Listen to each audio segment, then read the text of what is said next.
ರಾಜ್ಯ ನಾಯಕರಿಗೆ ರಾಧಾ ಮೋಹನ್ ದಾಸ್ ಅವರು ಖಡಕ್ ಸೂಚನೆಯನ್ನ ಕೊಟ್ಟಿದ್ದಾರೆ. ಬಿಜೆಪಿ ನಾಯಕರಿಗೆ ಎಚ್ಚರಿಕೆಯಿಂದ ಇರುವಂತೆ, ಎಚ್ಚರಿಕೆಯ ಹೆಜ್ಜೆ ಇಡುವಂತೆ ಕಿವಿಮಾತು ನೀಡಿದ್ದಾರೆ.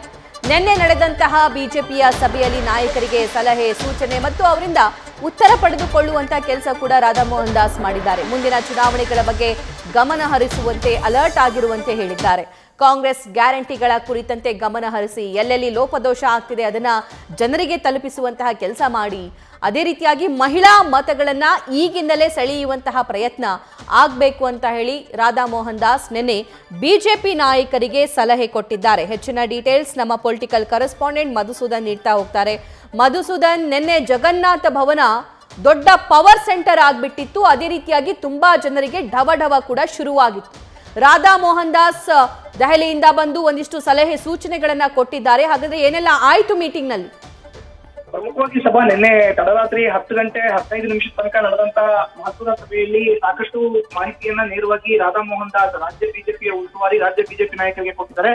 ಇದರ ಮುಂದುವರೆದ ಭಾಗವಾಗಿ ಮಹಿಳಾ ಮೀಸಲಾತಿಗಳನ್ನ ನಾವು ಹೆಚ್ಚಿನ ಪರಿಗಣನೆಗೆ ತೆಗೆದುಕೊಳ್ಬೇಕು. ಕೇಂದ್ರ ಸರ್ಕಾರವೇ ಮಹಿಳಾ ಮೀಸಲಾತಿಯನ್ನ ಮಾಡಿದೆ. ಇಲ್ಲಿ ರಾಜ್ಯದಲ್ಲಿ ಇರುವಂತಹ ಕಾಂಗ್ರೆಸ್ ಸರ್ಕಾರ ಕೂಡ ಕಳೆದ 2023 ರಾಜ್ಯ ಸಾರ್ವತ್ರಿಕ ವಿಧಾನಸಭಾ ಕ್ಷೇತ್ರದ ಚುನಾವಣಾ ಹೊತ್ತಿನಲ್ಲಿ ಮಹಿಳೆಯರನ್ನ ಸೆಳೆಯಕ್ಕೋಸ್ಕರ ಸ್ತ್ರೀ ಶಕ್ತಿ, ಗೃಹಲಕ್ಷ್ಮಿ ಯೋಜನೆಗಳನ್ನ ಜಾರಿ ಮಾಡೋದ್ರ ಮೂಲಕ ಮಹಿಳಾ ಮತಗಳನ್ನ ಕ್ರೋಢೀಕರಣ ಮಾಡ್ತು. ಅದೇ ನಿಟ್ಟಿನಲ್ಲಿ ನಾವು ಈಗಿನಿಂದಲೇ ಮಹಿಳಾ ಮತಗಳನ್ನ ಕ್ರೋಢೀಕರಣ ಮಾಡಲಿಲ್ಲ ಅಂತ ಹೇಳಿದ್ರೆ 2028ರಲ್ಲಿ ಎದುರಾಗುವಂತ ರಾಜ್ಯ ಸಾರ್ವತ್ರಿಕ ವಿಧಾನಸಭಾ ಕ್ಷೇತ್ರದ ಚುನಾವಣೆಗೆ ಎಲ್ಲೋ ಒಂದ್ ಕಡೆ ಹಿನ್ನಡೆ ಆಗಬಹುದು. ಹೀಗಾಗಿ ಮಹಿಳಾ ಮತಗಳ ಮೇಲೆ ನಿಗಾವನ್ನ ವಹಿಸಬೇಕು. ರಾಜ್ಯ ಸರ್ಕಾರದ ಗೃಹಲಕ್ಷ್ಮಿ ಜೊತೆಗೆ ಸ್ತ್ರೀ ಶಕ್ತಿ ಯೋಜನೆಗಳಿಗೆ ಟಕ್ಕರ್ ಕೊಡೋ ರೀತಿಯಲ್ಲಿ ಕೇಂದ್ರ ಸರ್ಕಾರ ಜಾರಿ ಮಾಡಿರುವಂತಹ ಮಹಿಳಾ ಮೀಸಲಾತಿಯನ್ನ ನಾವು ಪದಾಧಿಕಾರಿಗಳ ನೇಮಕ ವಿಚಾರದಲ್ಲಿ ಅನುಸರಣೆ ಮಾಡಿ ಆ ಮೂಲಕ ಮಹಿಳೆಯರಿಗೆ ಹೆಚ್ಚಿನ ಪ್ರಾತಿನಿಧ್ಯತೆಯನ್ನ, ಪ್ರಾಶಸ್ತ್ಯವನ್ನ ನೀಡಬೇಕು ಅನ್ನೋ ಒಂದು ಮಾತನ್ನ ನೇರವಾಗಿ ರಾಧಾ ಮೋಹನ್ ದಾಸ್ ಅಗರ್ವಾಲ್ ಹೇಳಿದ್ದಾರೆ. ನಿನ್ನೆ ಸರಣಿ ಸಭೆಗಳು ನಡೆದಿದೆ. ನಿನ್ನೆ ಮಧ್ಯಾಹ್ನ 3 ಗಂಟೆಯಿಂದ ರಾತ್ರಿ 10 ಗಂಟೆ 30 ನಿಮಿಷ ತನಕ ಕೂಡ ಸಾಲು ಸರಣಿ ಸಭೆಗಳನ್ನ ಮಾಡೋದ್ರ ಮೂಲಕ ರಾಧಾ ಮೋಹನ್ ದಾಸ್ ಎಲ್ರಿಗೂ ಕೂಡ ಕರೆಕ್ಟ್ ಅಂತ ಸೂಚನೆಯನ್ನ ಕೊಟ್ಟಿದ್ದಾರೆ.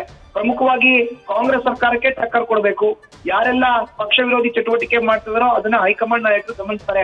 ನೀವ್ಯಾರು ಕೂಡ ಪಕ್ಷ ವಿರೋಧಿ ಚಟುವಟಿಕೆ ಮಾಡಬಾರ್ದು, ಪಕ್ಷದ ಪರವಾಗಿ ನಿಲ್ಬೇಕು. ಅದರಲ್ಲೂ ಕೂಡ ಮಹಿಳೆಯರಿಗೆ ಹೆಚ್ಚಿನ ಪ್ರಾತಿನಿಧ್ಯತೆಯನ್ನ, ಪ್ರಾಶಸ್ತ್ಯವನ್ನ ಕೊಡಬೇಕು.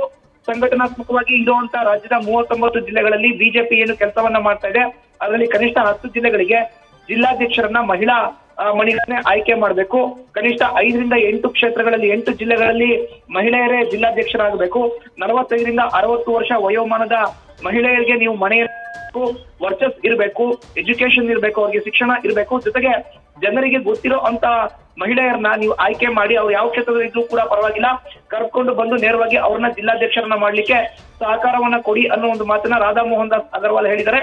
ಈ ಮೂಲಕ ರಾಜ್ಯದ ಕಾಂಗ್ರೆಸ್ ಸರ್ಕಾರದ ಮಹಿಳಾ ಮಣಿಗಳಿಗೆ ಕೊಡ್ತಾ ಇರುವಂತಹ ಸ್ತ್ರೀ ಶಕ್ತಿ ಮತ್ತೆ ಗೃಹ ಜ್ಯೋತಿ ಯೋಜನೆಗಳಿಗೆ ಟಕ್ಕರ್ ಕೊಡ್ಲಿಕ್ಕೆ ರಾಜ್ಯ ಬಿಜೆಪಿಯ ಉಸ್ತುವಾರಿ ರಾಧಾ ಮೋಹನ್ ದಾಸ್ ನಿನ್ನೆ ಮೊದಲನೇ ಹೆಜ್ಜೆ ಇಟ್ಟಿದ್ದಾರೆ ಅಂತ ಉಲ್ಲೇಖ ಮಾಡಬಹುದು. ಸಭಾ, thank you Madhusudan. News first ನಿರ್ಭೀತಿಯಿಂದ ನಿಮ್ಮ ಪರವಾಗಿ.